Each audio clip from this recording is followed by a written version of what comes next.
Hello students, कल की class में हमने पॉजिटिव आयंस बनाने सीखे थे कि किस तरह से सोडियम, एल्यूमिनियम और मैग्नीशियम में हमारे पॉजिटिव आयंस बनते हैं। आज की क्लास में हम नेगेटिव आयंस बनाना सीखेंगे। देखते हैं हमारे नेगेटिव आयंस कैसे बनते हैं। तो जो हमारे पॉजिटिव आयंस हैं वो हमारे मेटल्स में बनते हैं और नेगेटिव आयंस हमारे नॉन मेटल्स में बनते हैं। तो हमने सबसे पहले अब जो मेटल नॉन मेटल लिया समझने के लिए, वो हमने लिया क्लोरीन। क्लोरीन का एटॉमिक नंबर होता है हमारा 17। अब हमने इसकी इलेक्ट्रॉनिक कॉन्फ़िगरेशन डिवाइड करी तो ये हो गया हमारा 287। ठीक, तो क्लोरीन हमारा है और इसको एक इलेक्ट्रॉन चाहिए अपने शेल को पूरा करने के लिए।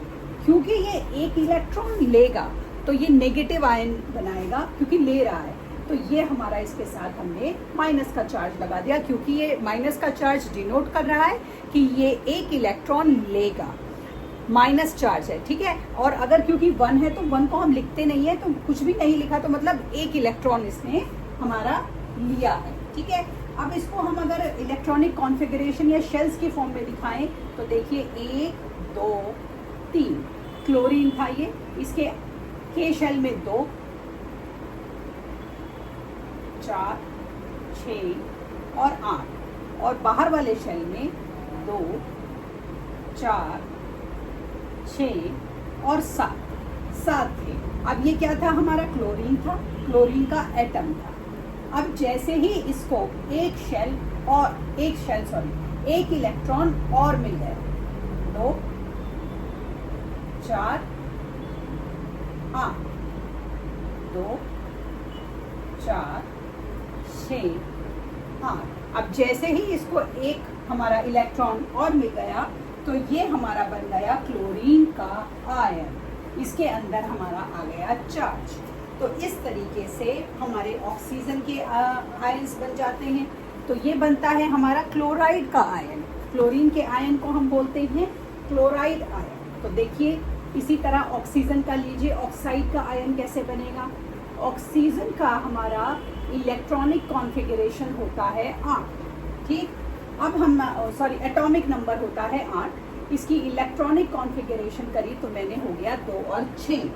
अब ये 2 और 6 हैं, मतलब इसको आउटर शेल को पूरा करने के लिए 2 इलेक्ट्रॉन और चाहिए।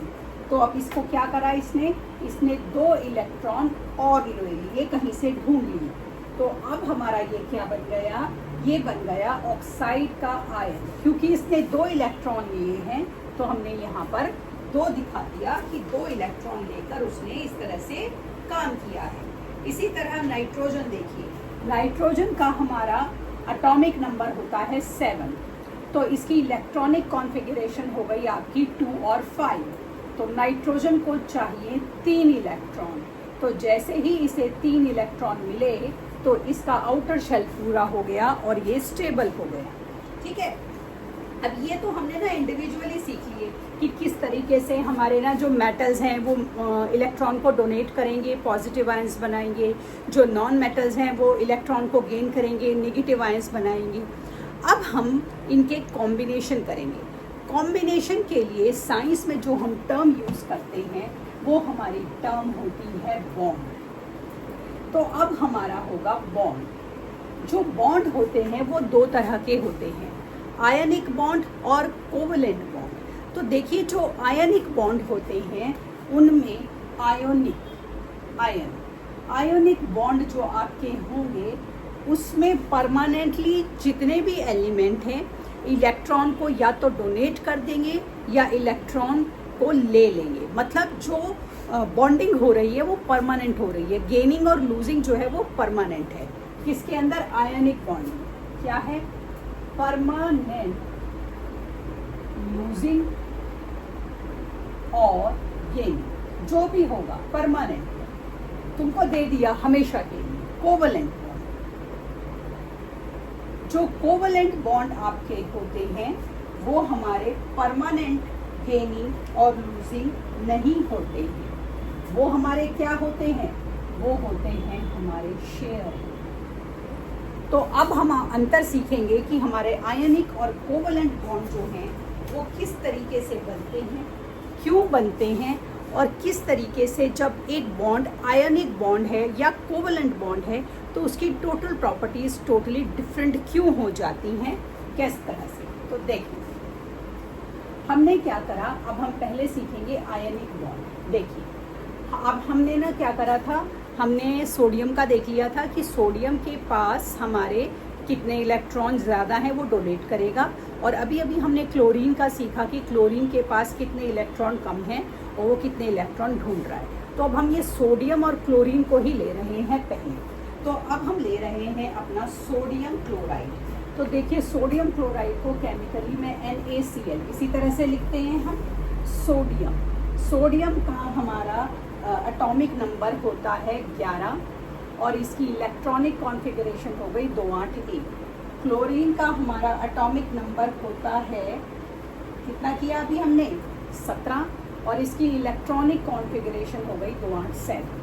अब आप ध्यान से देखिए आउटर शेल देखिए, अगर सोडियम इसको एक दे देगा, लूज कर देगा, तो इसको एक मिल जाएगा। जब इसको एक मिल जाएगा तो इसका आउटर शेल पूरा हो जाएगा, और सोडियम जिसका लूज करने के बाद एल शेल KL, ये होता है K शेल, ये होता है L और ये M, जो L शेल है वो उसका ऑलरेडी कंप्लीटेड है। तो देखिए हम कैसे करते हैं इसको, बॉन्डिंग कैसे करते हैं। तो सोडियम के पास एक इलेक्ट्रॉन ज़्यादा है, क्लोरीन के पास हमारे 7 इलेक्ट्रॉन हैं, ठीक है। तो इसने अपना एक इलेक्ट्रॉन इसको दे दिया। जब इसने इसको एक इलेक्ट्रॉन दे दिया तो इसने क्या कर दिया, डोनेट कर दिया, पॉजिटिव हो गया साइन, और हमारा क्लोरीन क्या हो गया, क्लोरीन के पास अब 8 हमारे इलेक्ट्रॉन हो गए, 6 और 8। इसने कितना लिया, इसने 1 लिया। अब क्या बन गया आपका सोडियम क्लोराइड। ये सोडियम क्लोराइड वही है जो हम अपने घर में खाने का नमक यूज़ करते हैं। अब सबसे इम्पॉर्टेंट बात इसमें ये आती है कि जो हम बोल रहे हैं आयनिक बॉन्ड, ये कौन सा बॉन्ड है, आयनिक बॉन्ड है। आयनिक बॉन्ड क्यों है, ये आयनिक बॉन्ड इसलिए है कि सोडियम ने क्लोरीन को जो एक इलेक्ट्रॉन दिया वो हमेशा के लिए दे दिया कि भाई ये तू रख ले, तेरा हो गया। क्लोरीन ने उसको लिया तो वो हमेशा के लिए उसका हो गया। तो कंप्लीटली लूजिंग और गेनिंग हुआ। उसके पास एक ज़्यादा था, उसको एक चाहिए था, पूरी पक्की दोस्ती हो गई कि जो तेरे पास ज़्यादा था तूने मुझे दे दिया और मुझे वही चाहिए था। और इसीलिए सोडियम क्लोराइड का बॉन्ड जो था वो हमारा स्ट्रॉन्ग बॉन्ड बन गया। अगर हम इसको इस तरह से शेल्स के उसमें दिखाएं तो सोडियम, ये इसका K शेल, L शेल, 4, 6 और 8। अब हमारा क्लोरीन, तो NaCl में यहाँ लिखूँगी, ठीक है। Chlorine, K shell, L shell, 4, 6, 8, M shell, 2, 4, 6, completely stable हो गए सोडियम क्लोराइड। इसी तरीके से हमारा बन सकता है पोटेशियम क्लोराइड। पोटेशियम क्लोराइड कैसे बनेगा देखें, चलिए आपको दिखाती हूँ। पोटेशियम क्लोराइड भी आप बिल्कुल सेम मैनर में बना सकते हैं। पोटेशियम का हमारा सिंबल K। पोटेशियम का इलेक्ट्रॉनिक कॉन्फ़िगरेशन है हमारा कितना, 19, ठीक है। करिए इसको, 2, 8, 8, 1। अच्छा क्लोरीन का तो भी करा, 17, 2, 8, 7। देखिए इसको एक चाहिए और उसके पास एक ही एक्स्ट्रा है, तो पोटेशियम ने उसको एक डोनेट कर दिया। अच्छा चलो ऐसे करते हैं कॉन्फ़िगरेशन, एक इसके पास ज़्यादा था। क्लोरीन के पास 7 थे, ठीक है। तो इसने एक इसको डोनेट करा, पोटेशियम ने डोनेट कर दिया और क्लोरीन ने ले लिया 2, 4, 6, 8 पोटेशियम क्लोराइड। तो ये आपका बन गया KCl। अगर आप इसको शेल्स की फॉर्म में दिखाएंगे तो पोटेशियम K, 4, 6, 8,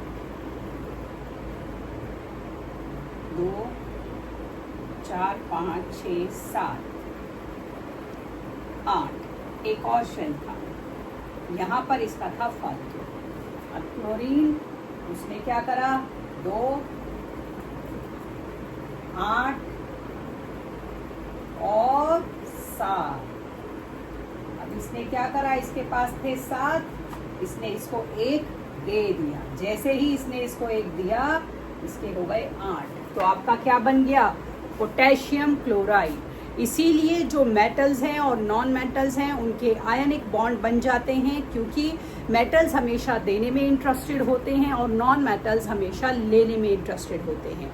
और इस तरीके से जो ये बॉन्ड बनते हैं और इनसे जो भी हमारा कंपाउंड बनता है या भी जो भी हमारा सब्सटेंस बनता है, उसका मेल्टिंग और बॉइलिंग पॉइंट बहुत हाई होता है। क्यों?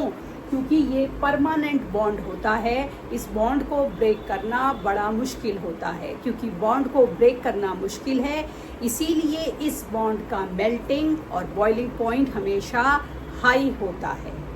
आगे के क्वेश्चंस कल की क्लास में करेंगे। तब तक के लिए शुभ रात्रि।